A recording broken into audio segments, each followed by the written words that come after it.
Hi, I'm Chef Raphael and welcome to today's video. Now today is a very interesting recipe. It's brought to you by PieMe, the app that turns your home into a part-time restaurant. I'm going to show you how to make beef in red wine sauce. It's a stew, so it can beef in red wine stew, a red wine beef stew. In fact, that's the word, red wine beef stew. I've actually used the red wine to make the gravy. Super simple to make. Previously, I've done another beef stew recipe, so it's similar to this. The only difference, I'm using red wine. It's so yummy. I can smell the flavors. So don't worry, you'll not get drunk when you eat this, but you'll enjoy the dish. And it's super simple to make. Watch till the end, you see how simple it is. And let's get cooking.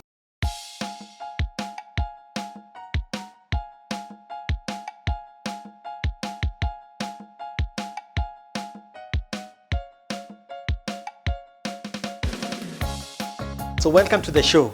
Now, today's recipe, this is something that I've done similar. It's on my YouTube channel for a beef stew, but the difference for sure, in this recipe I'm using red wine. Now, let me talk about the red wine part before I introduce the rest of the ingredients. This one is a semi-sweet red wine. Whenever you're cooking with wine, one thing you should consider, don't go for the really expensive wine. Go for the wine that if you take, you'll enjoy it. That's another thing to consider. Now, if you already have some in the house and you want to use it, go ahead. What is really important is you like the taste. That's a secret whenever you're cooking with wine. And what I went for is one that is not expensive, so this was perfect. And then the rest of the ingredients, I have beef. This is 1 kilo of beef. I have, now for the beef, that's another thing. Beef, choose the one that either it's from the leg, so meat from the leg, the inexpensive piece of meat. So how you're going to cook this, it's going to take long. So the longer it takes cooking, the softer the meat will be. So that's another thing about the beef. You don't need to go for the expensive cuts like sirloin or even the fillet steak. You want this meal to cook slowly and for long, and so go for the meat that is inexpensive. And this was from the leg. Now, for the vegetables, I have celery, carrots, and onions. Celery and carrots, you cut them in the same shape and size. And then for the onions, same thing. And in terms of quantity, is equal amounts of each. Now, all these vegetables will be cooked together with the meat. So have a balance of meat and vegetables. And for sure, with more vegetables, it's fine. Now, the next ingredients, there is cooking oil, and then there's all-purpose flour. This is really important because it will give the thickness that you need for this gravy, for this stew. I'll show you more about it when you're doing this, how I use this. And then for flavor, I'll use thyme. You can also use rosemary or skip any one of them, but they actually make a difference. So thyme or rosemary will be perfect for this dish. And my secret ingredient, if you ask me, this is one ingredient you should not miss if you can. So sometimes you can actually miss it. It takes, it's been off the market for some time. Now that I've seen it, I just took it. You only need a small amount. This is Worcestershire sauce. It's a mouthful. It's perfect. It gives a nice flavor for food. It's nothing compared to like soy sauce. It has its own unique flavor, especially for beef. For stews, specifically beef or red meat, it's perfect. So those are, and then the salt and pepper. And what is missing here, I've just realized, is tomato paste. So when we start cooking, I'll show you where you use the tomato paste. So if you're new to the channel, by the way, consider subscribing. And if you feel you like this video, give it a thumbs up. And when you subscribe, it helps when you put the notification bell on, because you get notified whenever I have a new video out. And now we'll start with the beef. Now, the beef, what we will do is cook it in maybe in 2 batches. The first thing when you're cooking is to brown this beef. So that's the first thing I will do. Now, before doing that, what I will do also is season it. So salt and pepper. This is crushed black pepper. I love black pepper, so I usually put a lot. And salt. So I'm putting enough for the whole amount of meat, and then the all-purpose flour. So how much of this? This is a kilo, maybe about 2 tablespoons of all-purpose flour. Now this again, I said it will help in thickening the gravy.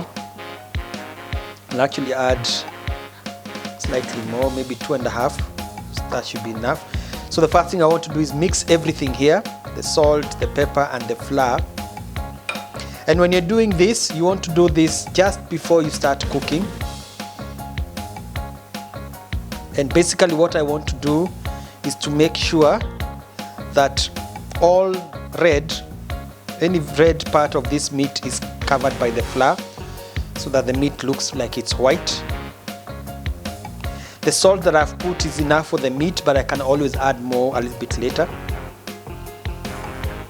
So the flour is a thickening agent. In case you don't have flour, you can skip it. In case you have gluten intolerance, you can use corn flour or cornstarch. But when you're doing corn flour, you don't add it at this moment. You add it towards the end of the cooking process. While after we add the wine, we want to thicken, you can add it later. For flour, this is the best way to add it. So what I will do now that everything is there and it's ready, I'll also cut the onions same size as the celery and carrots. So right now what I want to do is to start browning the meat. I'll grab my cooker so that we start cooking that part, and then you'll see the rest as we continue. First thing you want to do when you start cooking is add enough oil to cook the first batch. I'm going to cook it in batches. I'll explain as I cook why. So you want the oil to be hot, you want the pan to be hot, and basically do it on high heat. The idea is to brown the meat. So you will actually be able to brown the meat when the pan is really hot. So when the oil starts smoking, add the meat.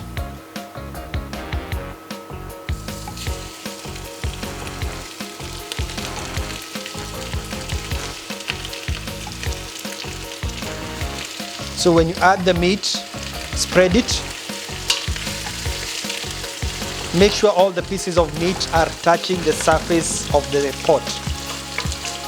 That way you make sure that all pieces brown evenly. So when this is done, I'll cook this batch, and then when the first batch is done, I'll put it in a bowl, and then when all this is done, we'll see what next.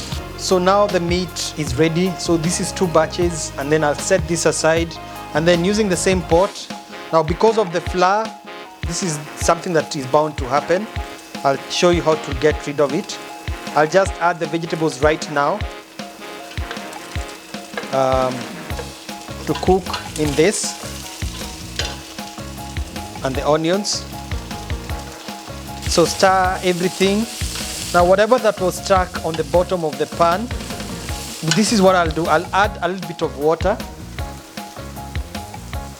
So when you add a little bit, because of the flour, and then depending on your pan, it might stick. So in case it sticks, you don't want it to keep burning. So add a little bit of water to deglaze the pan. It will make that stuff that is stuck, which is flour, to come off.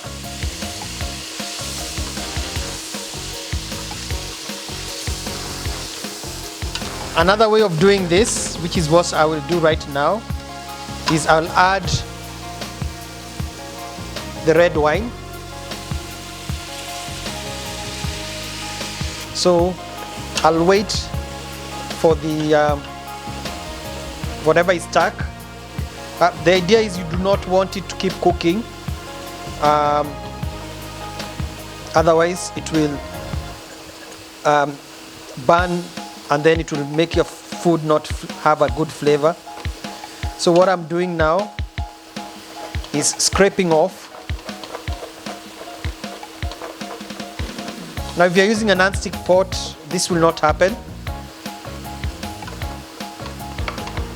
And in case this happens, this is how to get rid of whatever is stuck.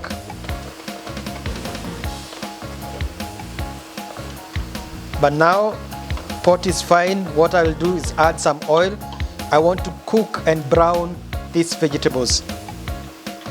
So vegetables are cooked. I just want them to be cooked until they are soft. I'll add, for 1 kilo of meat, about 2 tablespoons of tomato paste. Stir it, and then now I'll add my meat.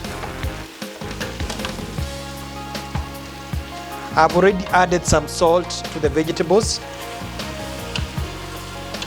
So mix like that. The colors look lovely. And then at this point, add the thyme. So you can either add it by dropping the small leaves, or you can also drop a bunch like that, which you can remove later. So when you drop it like this, after cooking, you can remove the bunch, and then if you want to make your work easier, you can also tie it with a small string, which is what I will do. Tie it to that small string so that you can actually just pull it out. Not that everything is left is in the food. All that is left is to add the wine.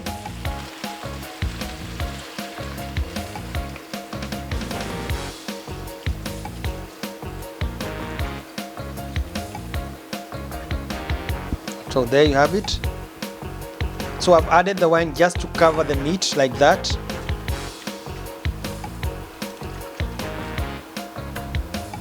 Now, how much wine do you use? What I've done, I've used about 750 ml of wine.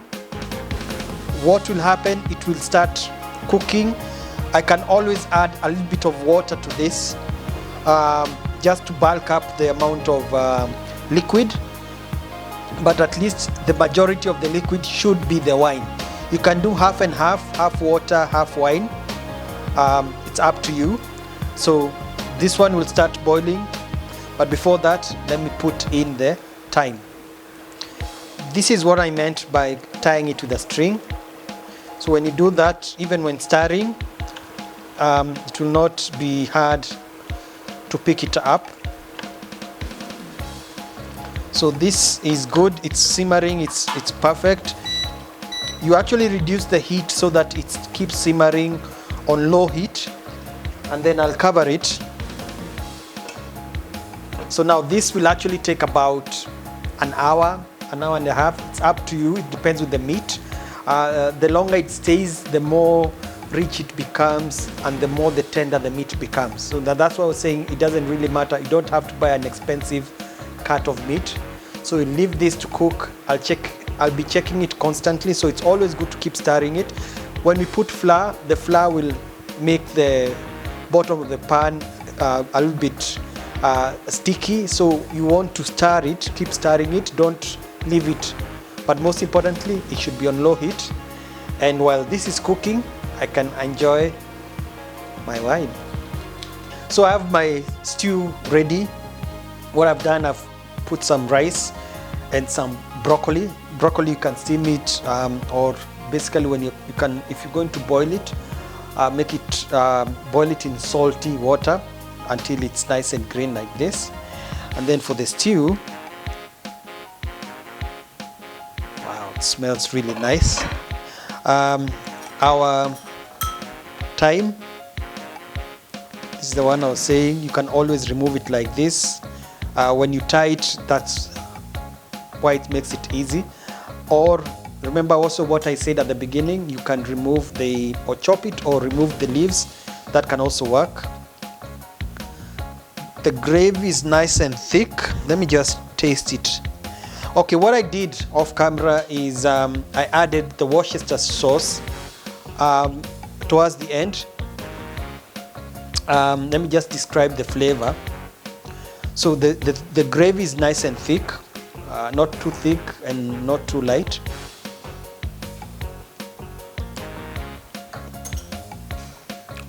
Now, some of you are wondering, you put wine, maybe you get drunk. No, this is what happens when you cook with wine. It's like adding whatever flavor you'd want. When you add tomatoes or soy sauce, that's for flavor. The wine flavor is still here, and that's why I was saying when you use the wine that you put will actually make will determine the flavor of the dish. So because I used a semi-sweet wine, which is what I would recommend, either a sweet wine or a semi-sweet, the flavor will not be too tart. And in case it's tart, that's where the Worcester sauce comes in. And when you add it, it has a nice sweet flavor, the Worcester sauce. So when you add, and I added it towards the end, so when you just scoop,